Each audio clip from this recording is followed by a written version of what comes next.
ফাতাবারাকাল্লাহু আহসানুল খালিকিন। জোরে বলেন আল্লাহু আকবার।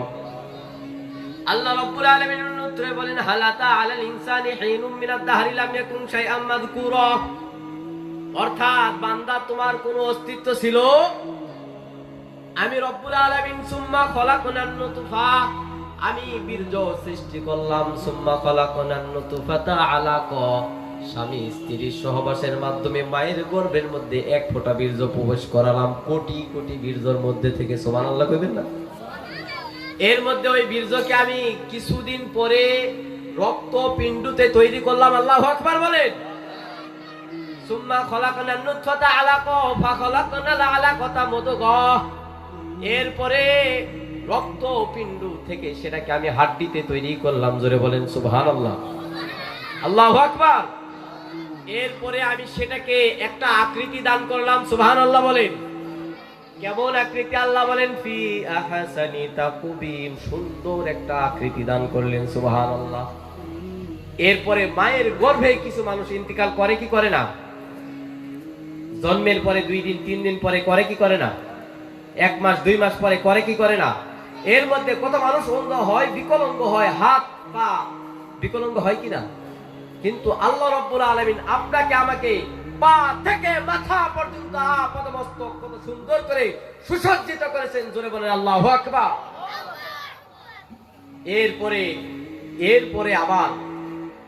এরপরে আবার আমাদের জীবিকা নির্বাহের জন্য কত সুন্দর মেধা দিয়েছেন। সুবহানাল্লাহ।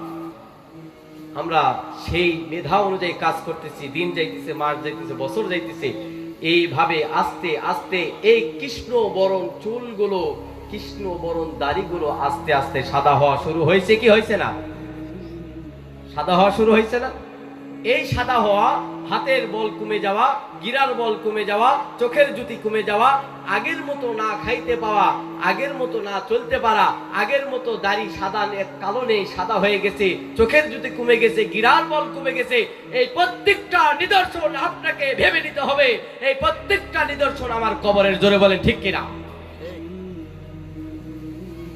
এই জন্য আমার মুর্শিদ বলেন, যেদিন তুমি হারিয়ে যাবে মন এই বিরাট ভবন অন্তরালে, যারে তুমি ডাকো আখি নিরে সে যে আর আসিবে না ফিরে, সে যে চলে গেছে দূরধামে। যারা কবরে গেছে তারা কি আর কোনোদিন এসেছে? আমার মুর্শিদ আরো বলেন, কবরের মাঝে ঘুমায় থাকে কেরে স্বপ্নি করা, কহে না তো কথা শুধু শুনে কথা কত যে বর্ণ চড়া, নীরব ভাষায় কি ব্যথা জানাই প্রিয়জন কাছে গেলে, বলিব সকলে একদা তোমরা আমাদের কাছে এলে। জোরে বলে আল্লাহু আকবার। এ কথা বুঝতে গেলেও সাধনার দরকার আছে। জ্ঞান জ্ঞান ঘ্যান ঘ্যান না করে ধ্যান করতে শিখো। আসল জ্ঞানই তো ধ্যানে। যার জীবনের ধ্যান নেই তার জীবনের জ্ঞান নেই, আর যার জীবনের জ্ঞান নেই তিনি হলো জ্ঞান পাবি। আর জ্ঞান পাবি মানুষ কখনোই মহা স্রষ্টার লাভে গতি হইতে পারে।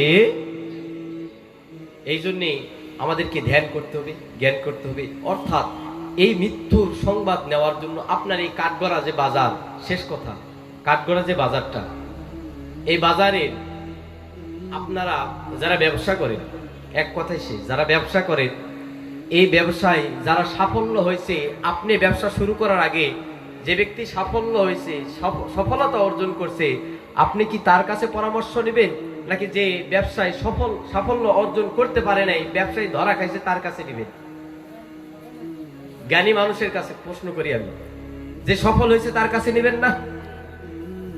তাহলে এক কথায়, যে মানুষটা আল্লাহ রাব্বুল আলামিন, যে মানুষটা দুনিয়াবি ক্ষেত্রে পেট পর্দার জন্য, পেটের ক্ষুধা অর্জনের জন্য আপনি যদি আরেকজন মানুষের কাছে যাইতে হয়, জীবিকা নির্বাহের জন্য আরেকজন মানুষের পরামর্শের প্রয়োজন পড়ে, আল্লাহ রাসূলকে আল্লাহ বলেন, কুলিন্না সলাতি ওয়া নুসুকি ওয়া মাহইয়ায়া ওয়া মামাতি লিল্লাহি রাব্বিল আলামিন। জোরে বলেন আল্লাহু আকবার। বান্দা, তোমার নামাজ, তোমার রোজা, তোমার হজ, তোমার যাকাত, তোমার কুরবানি, তোমার হায়াত, তোমার যৌবন, যাহা কিছু আছে সব আমি রব্বুল আলামিনের কুদরতি পাই। জোরে বলেন আল্লাহু আকবার।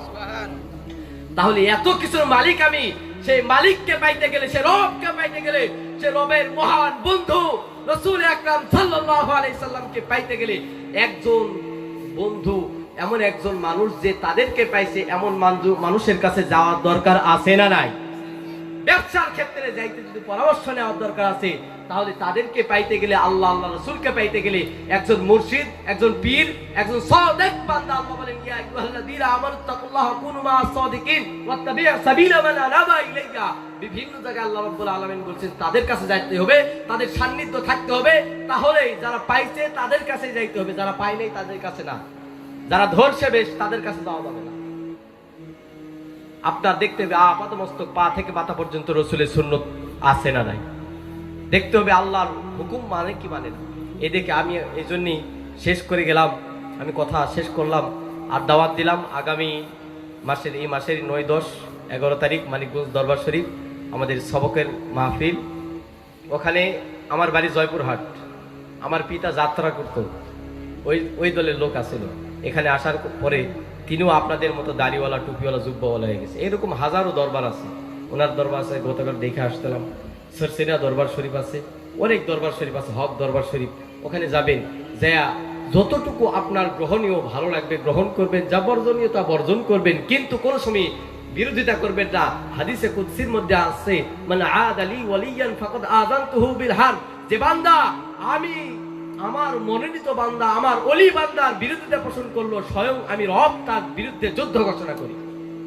আল্লাহ রাব্বুল আলামিন সবাইকে যতটুকু আলোচনা করলাম আমি নিজে সহ সকলকে আমল করার তৌফিক দান করেন। সকলে বলে আমিন। ওমা আলাইনা ইল্লাল বালাগ। আসসালামু আলাইকুম ওয়া রাহমাতুল্লাহি ওয়া বারাকাতুহু।